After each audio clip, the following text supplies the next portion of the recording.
السلام علیکم دوستو، کیسے ہیں آپ لوگ؟ مجھ سے ہمارے ایک دوست نے پوچھا ہے کہ حدیث صحیح، ضعیف اور موضوع کسے کہتے ہیں؟ پہلے آپ یہ سمجھیے کہ حدیث کسے کہتے ہیں۔ نبی اکرم صلی اللہ علیہ وآلہ وسلم کی جو بات ہے، آپ کا جو ارشاد ہے، وہ حدیث کہلاتا ہے۔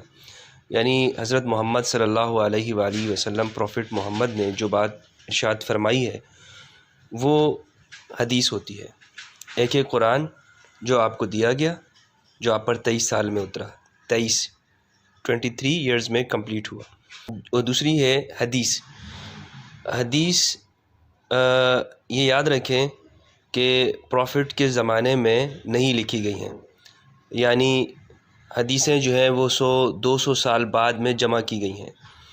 تو اب لازمی بات ہے، مثال کے طور پر آپ صحیح بخاری کو لے لیں، ایک حدیث کی کتاب ہے جس کے اندر پروفٹ محمد صلی اللہ علیہ وآلہ وسلم کی حدیثیں ہیں، یعنی آپ کی باتیں ہیں کہ آپ نے جو موقع بہ موقع لوگوں سے کہی ہیں۔ اب وہ جو حدیثیں ہیں وہ 200 سال بعد محمد بن اسماعیل البخاری نام کے شخص نے جمع کیا ہے ان کو۔ بخاری یعنی 256 میں تھے، ان کا انتقال ہوا ہے 256، یعنی جب آپ صلی اللہ علیہ وآلہ وسلم اور بخاری کے درمیان میں 256 سال کا فرق ہے۔ تو اب آپ کو معلوم ہونا چاہیے کہ بخاری تو حضور کے دور میں نہیں تھے، تو ان تک جس طرح وہ بات پہنچی ہے، یا انہوں نے جس سے لی ہے، پھر انہوں نے کسی اور سے سنی ہوگی، انہوں نے کسی اور سے، یوں 200-250 سال کا جو زمانہ ہے، اس درمیان میں جو لوگ آئے، جن سے امام بخاری نے سنا، اور ان سے بخاری کے سے جنہوں نے سنا تھا، انہوں نے جس سے سنا، انہوں نے جس سے سنا، تو یہ ایک واسطہ ہوگا، اس کو سند کہتے ہیں، ٹھیک ہے۔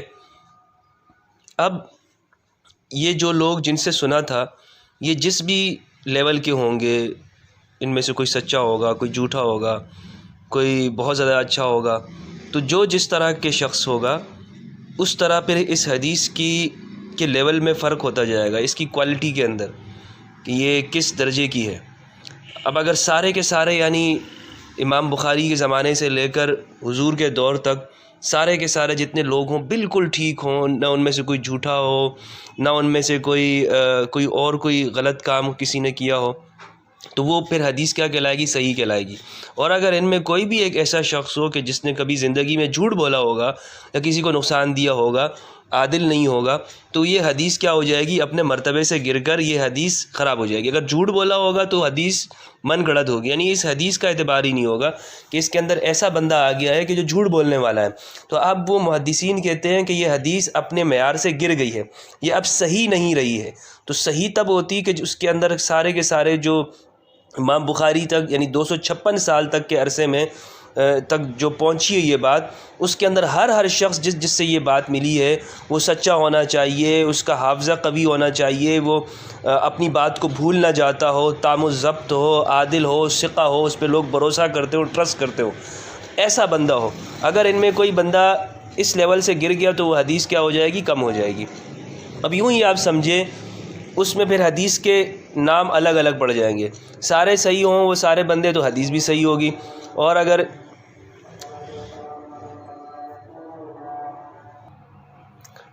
سارے کے سارے راوی، اس کو راوی کہتے ہیں، یعنی جن سے امام بخاری نے سنا، انہوں نے کسی اور سے سنا، انہوں نے کسی اور سے، یہاں تک کہ پروفٹ محمد صلی اللہ علیہ وآلہ وسلم کے زمانے تک، حضور کے دور تک جو لوگ ہیں، ان کو راوی کہیں گے، یعنی بیان کرنے والا، ایک سے نقل کرنے والا، ایک سے دوسرے تک پہنچانے والا۔ تو اب یہ حدیث کا معیار بھی اوپر جاتا جائے گا یا کم ہوتا جائے گا؟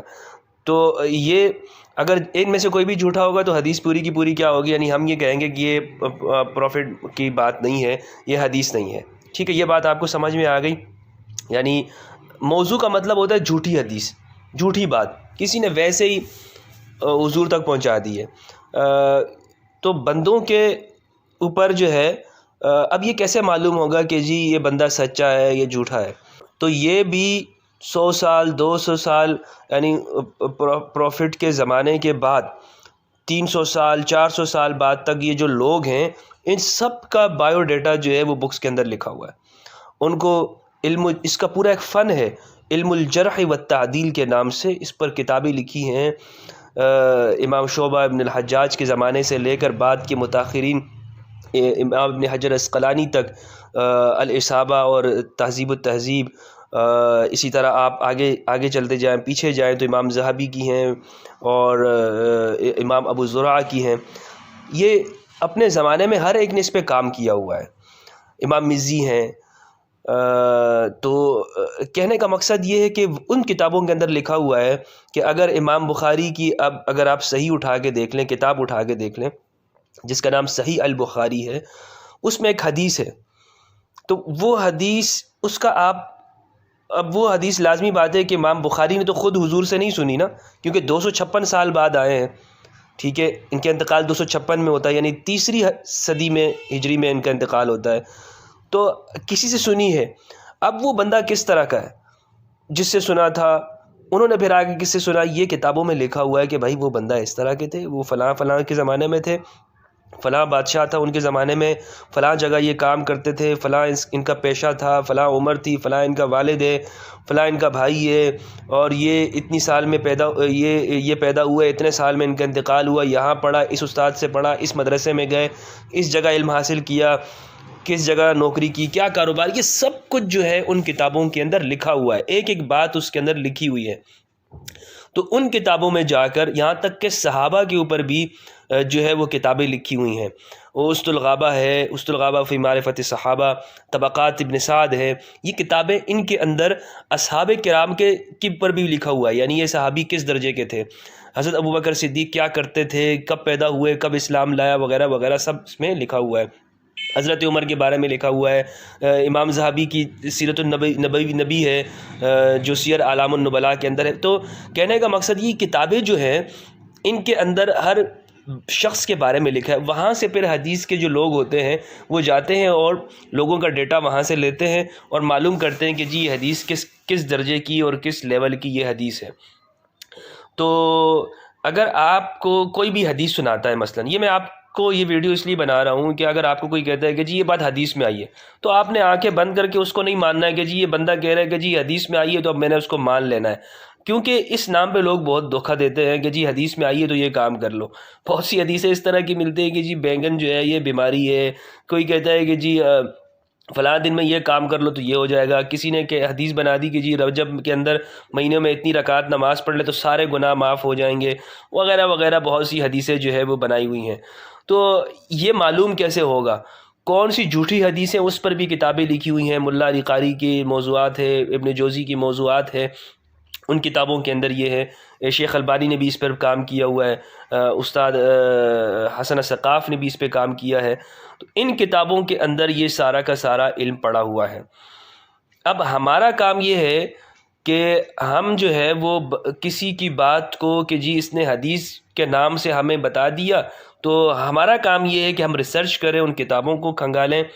گوگل ہے، اس کے اوپر جا کر ہم سرچ کر سکتے ہیں، دیکھ سکتے ہیں کہ ہمیں کوئی بیوقوف تو نہیں بنا رہا ہے کہ جی حدیث کے نام پر کہ جی یہ حدیث ہے تو اب ہر وہ بات وہ پروفٹ محمد صلی اللہ علیہ وسلم کی کہہ کر ہماری جو ہے وہ کوئی ہم سے کوئی غلط مطلب نکالنا چاہ رہا ہو.